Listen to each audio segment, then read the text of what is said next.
Melissa Melton here for Truth Stream Media, and I just had to bring you an update on this story that I wrote yesterday because the new information that's coming out is blowing my mind.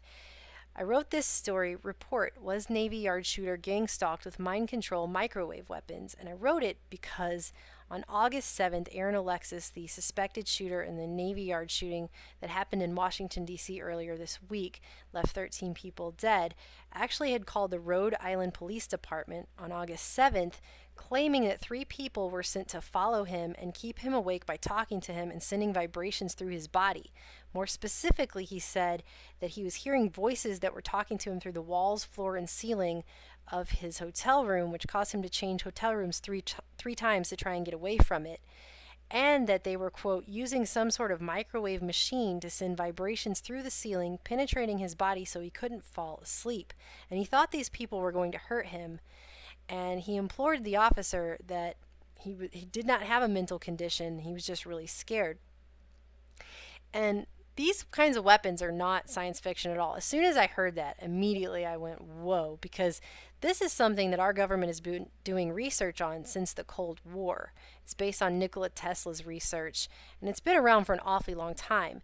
But a lot of people think that it's just crazy, and if you talk about stuff like that, you're nuts. However, I mean, right here I cite this document. This is a declassified Army intelligence document that was actually published in 1998, which talks about the bioeffects of selected non-lethal weapons, and more specifically, radio frequency directed energy weapons.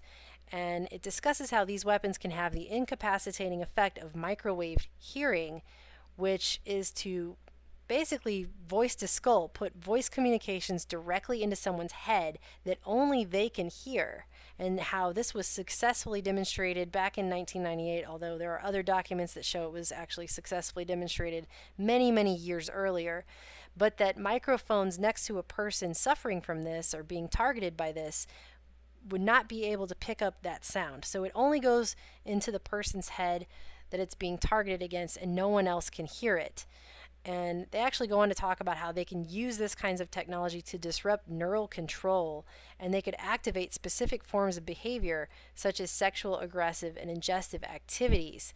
And this is something that's just been on record. This exists, and a lot of people don't realize it. And if you try to talk about it, then they think you're crazy. And actually, when they first reported on this in the mainstream media, the way they kind of spun it was to make it seem like that's just more evidence to prove the guy's nuts. However, in light of new information, they really can't do that anymore, because this has now come out. This is the Washington Post from today.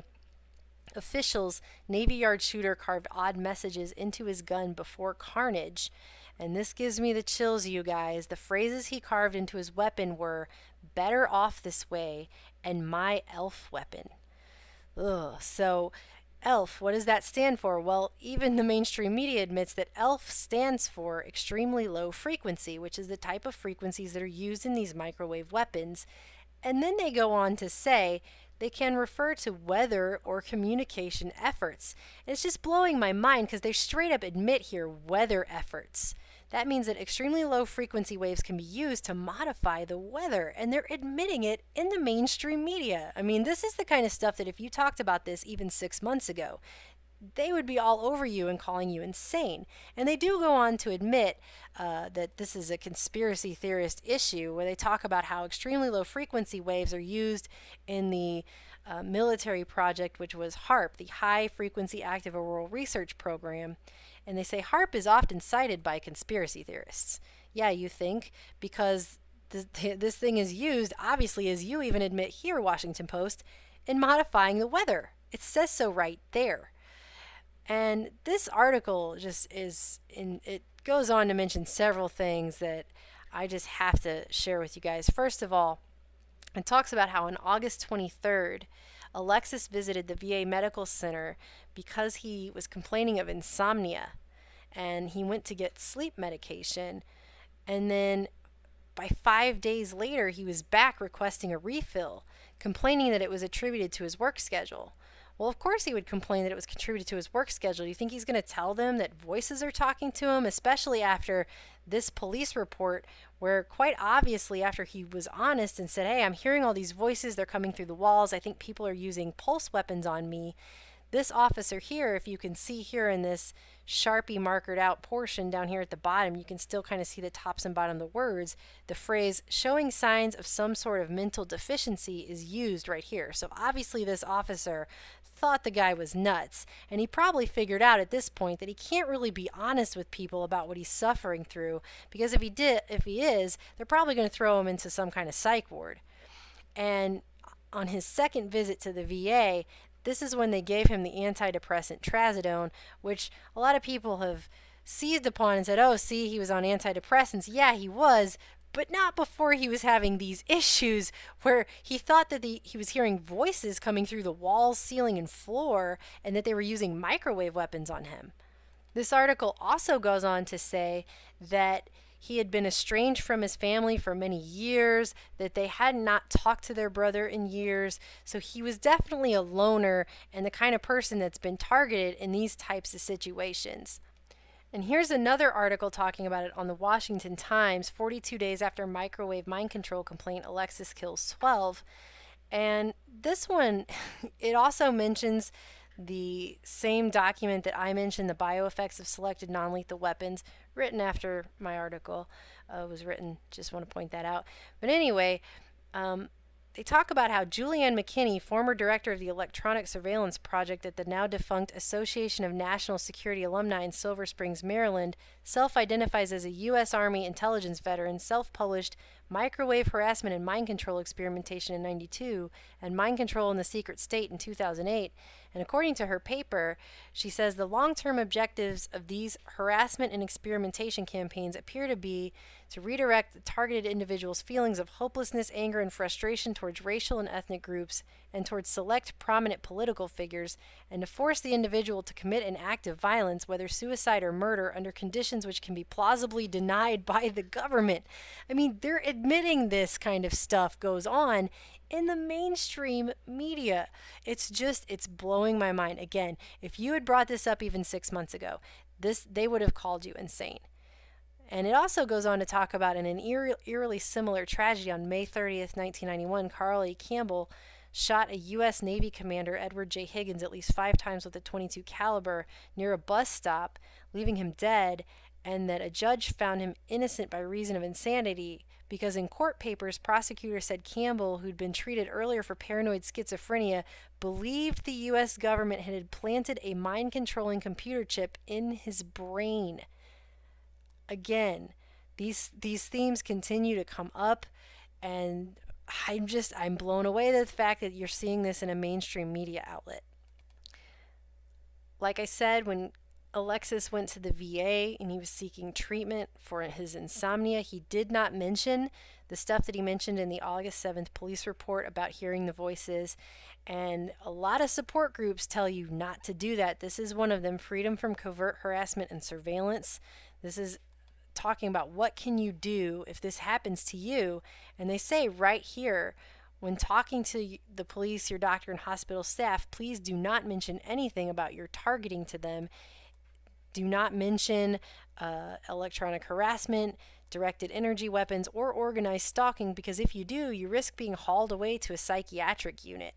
And so, again, Alexis probably figured this out. He probably started doing some research after this began to happen to him, and he probably figured it out and got smart and didn't mention it, knowing what they would probably do, how they would react to him. So now I just want to play this for you really quick so you can get an idea of how this is used. This is a billboard that was put up for a ghost hunting television show, Paranormal State. And this is a 40-story building that has this billboard, and you can see little speakers up at the top. But when you walk underneath it, you can hear the voice as if it's coming from right behind your shoulder. Oh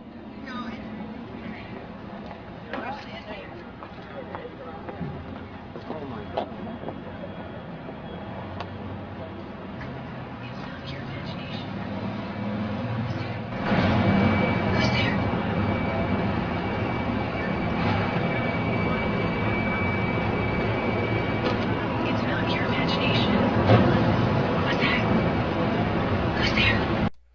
Okay, so you can see the speakers right up here, and it's a whispering voice saying, "It's not your imagination. What's that? Who's there?"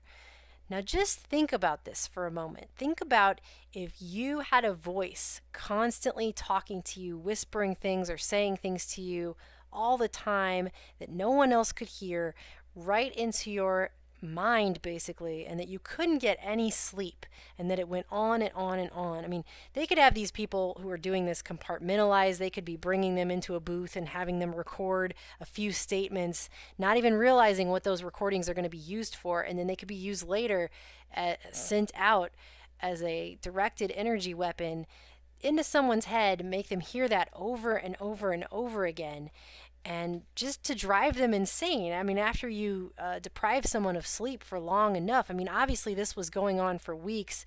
If this police report happened August 7th, he's going to the VA on August 23rd, and then the shooting happens a few weeks later. And I mean, I've got to say it again, guys, he carved better off this way into his weapon. I mean, were they telling him, just do this, you'll be better off this way? If you just do this, if you just put yourself out of your misery, you'll be better off this way? I mean, oh, it gives me the chills. But again, I mean, even in this article, in the mainstream media, in the Washington Times, they talk about here how, I mean, this lady wrote a paper saying, look, this is used to force the individual to commit acts of violence, whether suicide or murder, under conditions which can be plausibly denied by the government.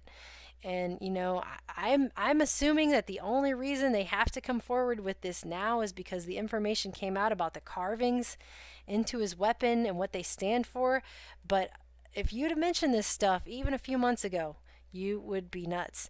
So I just had to bring this up because I can't believe this is all coming out. I mean, this is the world that we live in.